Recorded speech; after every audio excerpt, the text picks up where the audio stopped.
me know if you can hear me, Shea Station faithful. This is a big one. This is a really big one. The vibe in the room is tense if you are a Mets fan. Making sure this is up before I start going into it. Okay, it looks like we are live. Yes, the breaking news from the day, in addition to Kyle Schwarber signing his 5-year, $150 million contract, is Edwin Diaz leaving the New York Mets for the Los Angeles Dodgers. It was a fear I had ever since he opted out. We talked a little bit about it on our last show. Jerry was also not confident in his return, and now those fears are being completely realized. Edwin Diaz has signed with the Los Angeles Dodgers. It felt like it was going to be Mets, Dodgers, or Blue Jays that got this deal done. The Dodgers, after signing Tanner Scott to a 4-year, $80 million contract last year, don't seem to be shying away from paying relievers money this time. They pay Edwin Diaz a 3-year, $69 million deal. That number does not sound like a lot, especially when you consider the Mets had just given Devin Williams 3 years for $50 million. It is mind-boggling that it happened this way. When I did my live reaction from the Boris scrum, I said in my video, it must be for 5 years and for 120, some kind of upgrade from his last extension with the New York Mets. Instead, it is a shorter-term deal. It is money that is not that much from what he would have gotten had he opted in and done his player options on his deal. And now the best closer in baseball has joined the best team in baseball. So on the Dodgers end of things, I mean, obviously they're getting such a terrific player, a player that we know and love very well, coming off arguably the second best year of his career, the best year being 2022. Diaz was a 3-WAR closer, 1.63 ERA, 28 saves. You guys know how good Edwin Diaz was. If you're tuned into this live stream, you watched him pitch basically every game he threw last year. He was the only good pitcher on the Mets that stayed consistent throughout the entire season. I don't think it's hyperbolic to say that the New York Mets might have just lost their second best player, their third best player, to a team that they're constantly trying to beat in the National League. I have a lot of thoughts, like, did Edwin Diaz bring this deal back to the Mets? Did Edwin Diaz want to leave? Were the Mets just unwilling to tack on, what is it here? It was an extra year and $4 million more per season is apparently what the Mets would have balked at based on the math. Is that really what happened behind closed doors? We don't really know. All we know is that it's 3 years for $69 million. I'm still waiting on deferrals, but it's shell shocking. You know, I thought if we were going to lose Edwin Diaz, we were going to get outbid by the country mile, and instead, it wasn't that case at all. If you can tell, it's now setting in for me because it was kind of. We did the live reactions, and then I did a couple interviews with Joel Sherman, Scott Boras, and during those, I'm getting their opinions, and I'm just excited to get those guests.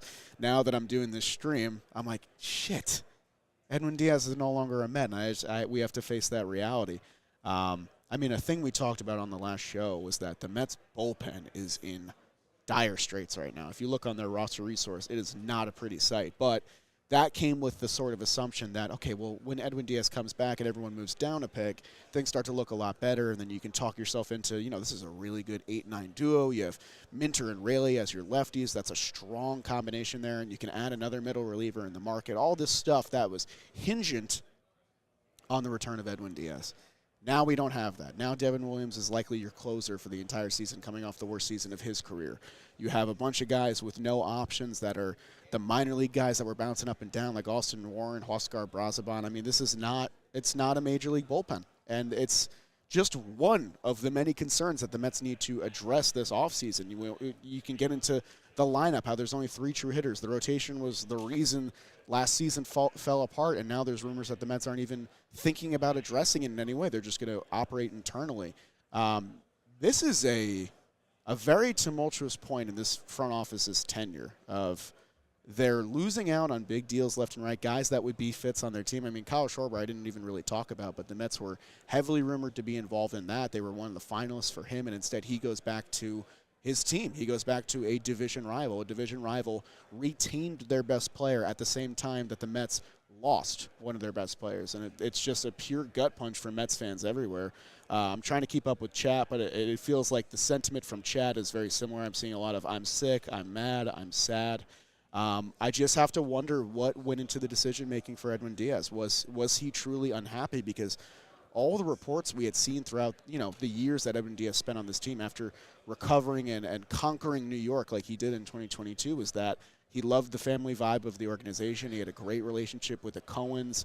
You have the closer entrance, which, sweep the nation, and everyone started doing their own closer entrances. I mean, Edwin Diaz in a Mets uniform was becoming an iconic image, and I really felt like if the money was right, Edwin Diaz was going to finish his career with the New York Mets. I'm just getting word from chat that Joel Sherman has dropped what the Mets offered Edwin Diaz, if I can find it. The Mets' final offer to Edwin Diaz from Joel Sherman was 3 years and $66 million with modest deferrals. So that means the Mets fell $3 million short of this deal. So that has to tell me that he wanted out or he didn't bring it back to them, because I have to imagine that the front office would have matched an extra $1 million per year, which would have been on the deal.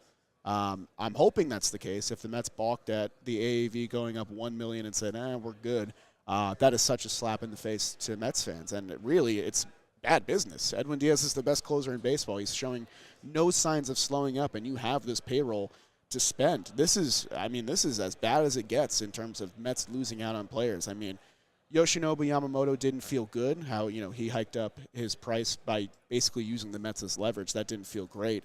The Alonso stuff last year was messy, but this one felt completely avoidable. I'm going to hold my breath on blaming Stearns, because I just think Edwin Diaz must have wanted out and must have wanted to play for a different team, maybe wanted to go ring chasing. So why don't you join the team that just won back-to-back World Series?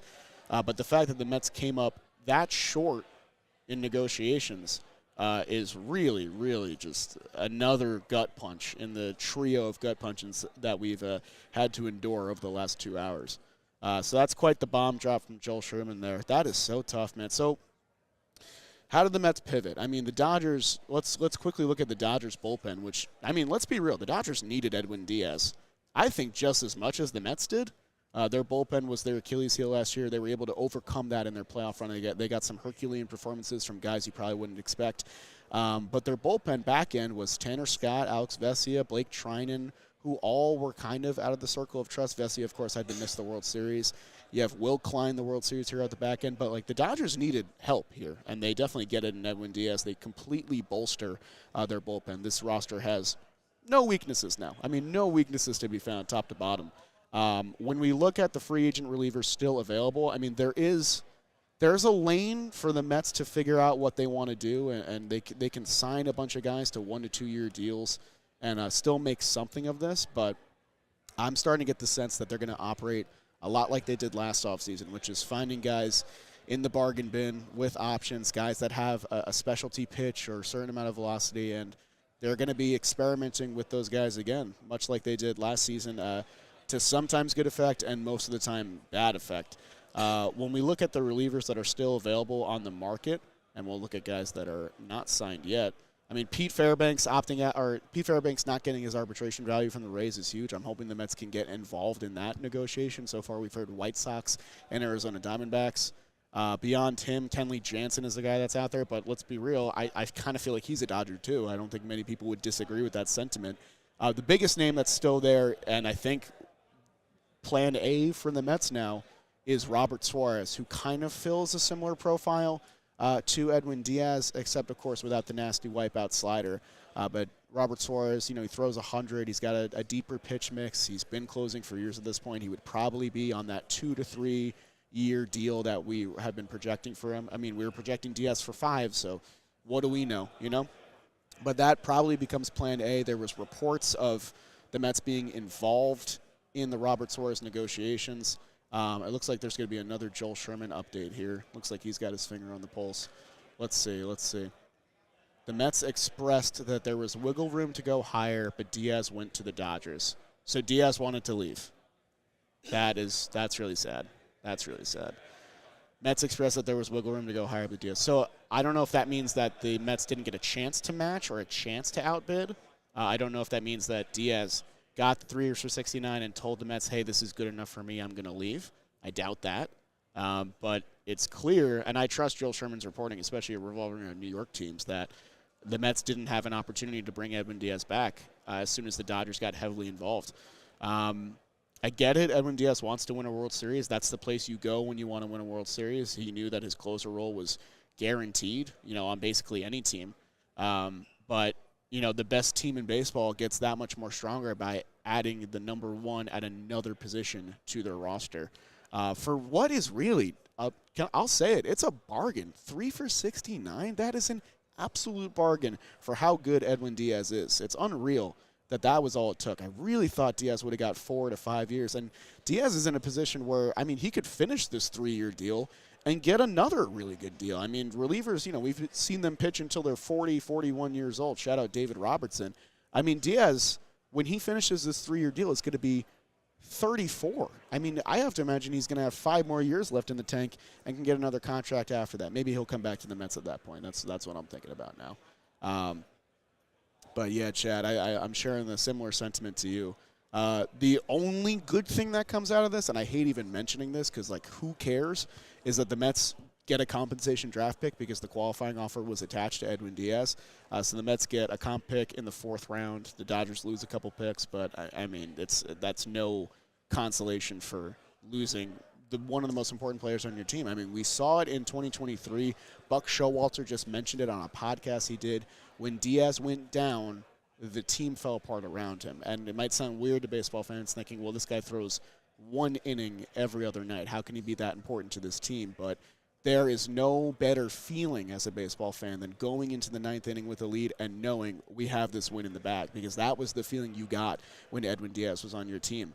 And there's just not a lot of relievers in baseball that can really provide that feeling. I might even argue that Edwin Diaz and maybe Yohan Duran are the only 2 that you feel like when you go into the 9th inning with a lead, you are going to win that ball game. So the Mets have options on this free agent market, but none of them give the comfort and security that Edwin Diaz does with how dominant he is. It brings to a close also the Edwin Diaz-Robinson Cano trade. That trade has officially come to an end. Diaz was the last part that was still active, contributing to one team.